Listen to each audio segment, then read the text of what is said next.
بسم اللہ الرحمن الرحیم۔ اچھے اخلاق اور کردار کے ساتھ خوبصورت بھی اللہ کی ایک بہت بڑی نعمت ہے، جس کی طرف ہر انسان کا دل خود بخود کھینچا چلا جاتا ہے۔ اس لیے باطنی حسن کے ساتھ اللہ نے اپنے تمام پیغمبروں اور رسولوں کو ظاہری حسن کی دولت سے بھی نوازا تھا۔ چنانچہ ہمارے پیارے نبی صلی اللہ علیہ وآلہ وسلم اللہ کے بھیجے گئے تمام پیغمبروں اور پوری نسل انسانیت میں سب سے خوبصورت اور حسین شکل و صورت کے مالک ہیں۔ اللہ نے سلطان عرب و عجم حضرت محمد صلی اللہ علیہ وآلہ وسلم کے مثل نہ کسی کو پیدا فرمایا اور نہ کبھی کوئی ہوگا۔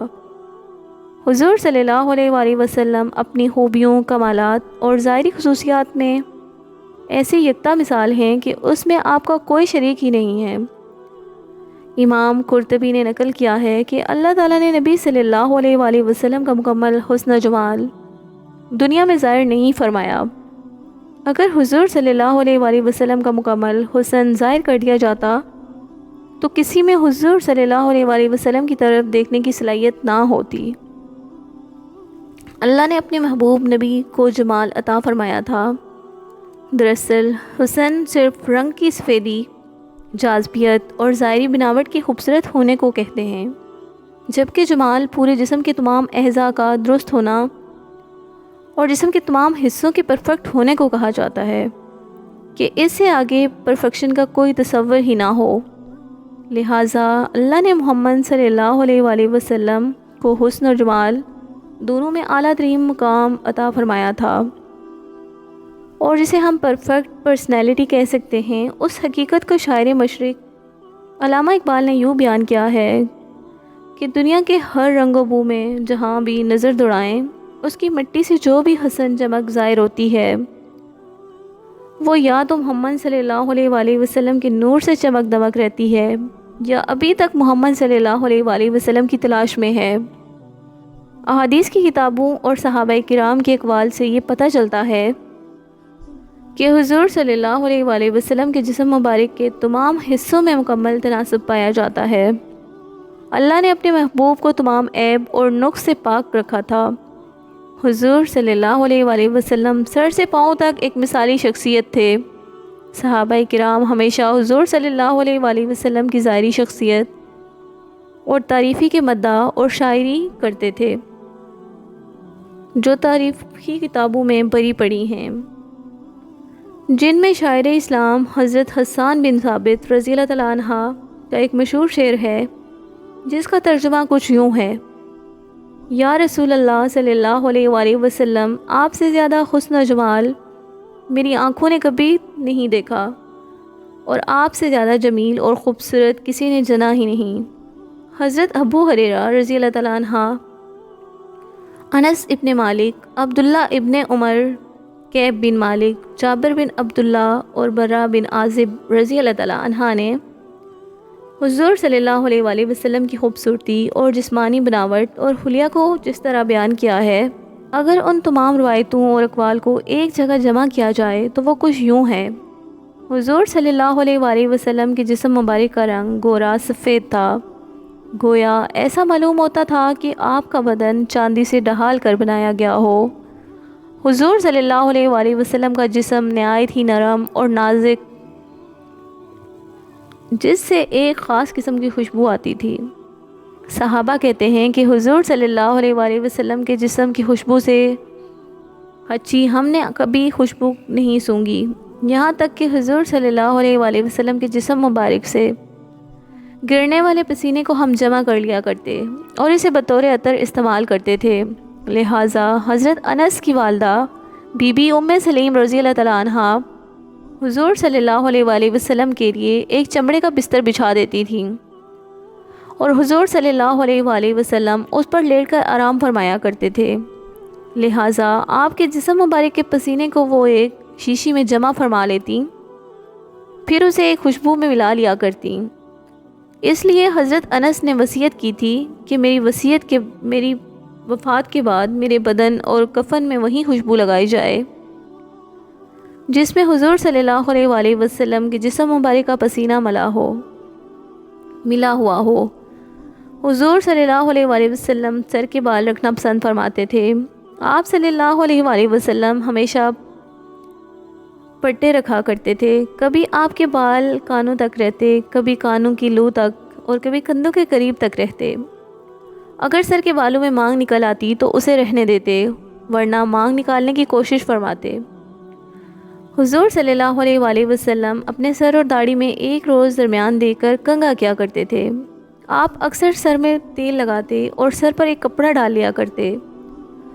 آخری عمر تک حضور صلی اللہ علیہ وآلہ وسلم کے بال بہت کم سفید ہوئے تھے اور آپ صلی اللہ علیہ وآلہ وسلم کی داڑھی مبارک میں صرف 17 عدد بال سفید تھے، اس لیے آپ نے کبھی خضاب نہیں لگایا۔ البتہ آپ کبھی کبھی مہندی کا خضاب لگانا پسند فرماتے تھے۔ آپ کے بال نہ بالکل گھنگریالے تھے نہ بالکل سیدھے، بلکہ درمیانی کیفیت کے تھے۔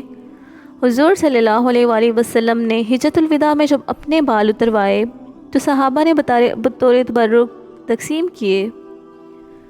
تقسیم ہوئے۔ بی بی ام سلمہ نے ان بالوں کو ایک شیشی میں رکھ دیا تھا، اور جب کسی شخص کو نظر لگ جاتی یا کوئی مرض ہوتا تو آپ اسی کو پانی میں ڈبو کر دیتی تھیں اور اس پانی سے شفا حاصل ہو جاتی۔ حضور صلی اللہ علیہ وآلہ وسلم کا چہرہ مبارک نہایت ہی پرنور اور خوبصورت تھا، نہ زیادہ گول تھا اور نہ زیادہ پھولا ہوا۔ آپ کے دانت مبارک آبدار موتیوں کے مانند تھے، جو سفید چہرے کے ساتھ چمکتے تو یاقوت کے موتی کی طرح لگتے تھے۔ حضور صلی اللہ علیہ وآلہ وسلم کی آنکھیں بڑی ہی سیاہ اور سرمئی تھیں، جن میں سرخ ڈورے تیرتے دکھائی دیتے۔ جب حضور صلی اللہ علیہ وآلہ وسلم کی طرف کوئی نظر کرتا تو یوں سمجھتا کہ آپ کی آنکھوں میں سرما لگا ہوا ہے، جبکہ آپ کی آنکھوں میں سرما موجود نہ ہوتا تھا۔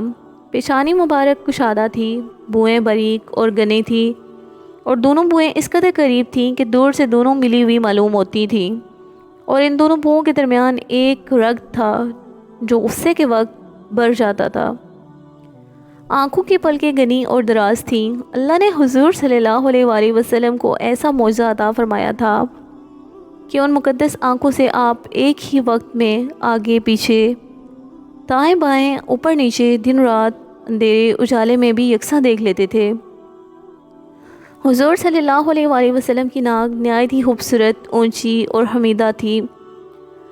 ناک کی بلندی سے اس پر نور چمکتا معلوم ہوتا تھا۔ حضور صلی اللہ علیہ وآلہ وسلم کے کان میں کبھی موجزانہ شان تھی۔ آپ خود ارشاد فرماتے تھے کہ میں ان اونچی چیزوں کو دیکھتا ہوں جن کو تم میں سے کوئی نہیں دیکھتا، اور میں ان آوازوں کو سنتا ہوں جن کو تم میں سے کوئی نہیں سنتا۔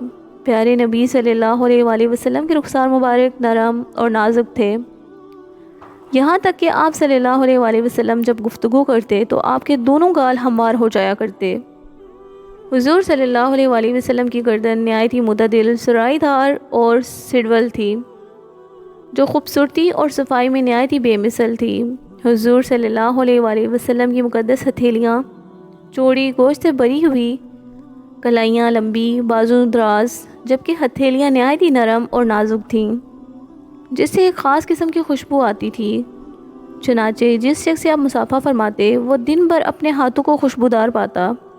حضور صلی اللہ علیہ وآلہ وسلم کا شکم اور سینہ مبارک دونوں ہموار اور برابر تھے۔ سینہ چوڑا تھا اور مقدس چھاتیاں اور پورا شکم بالوں سے خالی تھا، البتہ کندھوں اور کلائیوں پر کچھ بال موجود تھے۔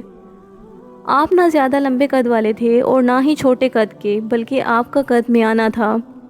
لیکن جب حضور صلی اللہ علیہ وآلہ وسلم کسی لمبے قد والے شخص کے ساتھ چلتے تو اس سے بھی بلند نظر آتے۔ آپ کا چہرہ اس قدر روشن اور پرنور تھا کہ مسلسل دیکھنے پر آنکھیں چندیا جاتیں۔ چہرہ عطر سورج کی طرح روشن تھا اور کوئی بھی شخص آپ کی طرف نظر بر کر نہ دیکھ پاتا۔ حضرت جابر رضی اللہ تعالیٰ عنہ کا بیان ہے کہ میں نے رسول اللہ صلی اللہ علیہ وآلہ وسلم کو ایک مرتبہ چاندنی رات میں دیکھا۔ اس وقت حضور صلی اللہ علیہ وآلہ وسلم ایک سرخ دھاری دار چادر اوڑھے ہوئے تھے۔ میں ایک مرتبہ چاند کی طرف دیکھتا اور ایک مرتبہ حضور کے چہرے کو دیکھتا، یہاں تک کہ میں نے فیصلہ کیا حضور کا چہرہ چاند سے بھی زیادہ خوبصورت تھا۔ ام المومنین حضرت عائشہ صدیقہ رضی اللہ تعالیٰ عنہ فرماتی ہیں کہ مصر والے اگر میرے محبوب کے رخسار مبارک کے اوصاف سن لیتے تو حضرت یوسف کی قیمتیں لگانا بھول جاتے اور حضرت زلیخا کو ملامت کرنے والی عورتیں اگر میرے محبوب کی پیشانی کو دیکھ لیتیں تو ہاتھوں کی بجائے اپنے دل کاٹنے کو ترجیح دیتیں۔ دراصل حضرت یوسف علیہ السلام اور دیگر حسینوں کا حسن حضرت محمد صلی اللہ علیہ وآلہ وسلم کے حسن کی ایک خیرات ہے۔ حافظ ابن حجر لکھتے ہیں کہ ہر ایمان والے کا یہ عقیدہ ہونا چاہیے کہ اللہ کے نبی صلی اللہ علیہ وآلہ وسلم کے بعد اللہ پاک نے کسی کو بھی آپ کی طرح تخلیق نہیں فرمائی، اور نہ آپ کے بعد کوئی آپ کے مثل پیدا ہوگا۔ کسی شخص کا ایمان اس وقت تک مکمل نہیں ہو سکتا جب تک وہ یہ تسلیم نہ کر لے کہ حضور صلی اللہ علیہ وآلہ وسلم کی ذات کے ظاہری اور باطنی کمالات ہر انسان سے بڑھ کر ہیں۔ امید کرتی ہوں آج کی ویڈیو آپ کو پسند آئے گی۔ پلیز میرے چینل کو لائک اور سبسکرائب کیجیے۔ ملتے ہیں اگلی ویڈیو کے ساتھ، تب تک کے لیے اللہ حافظ۔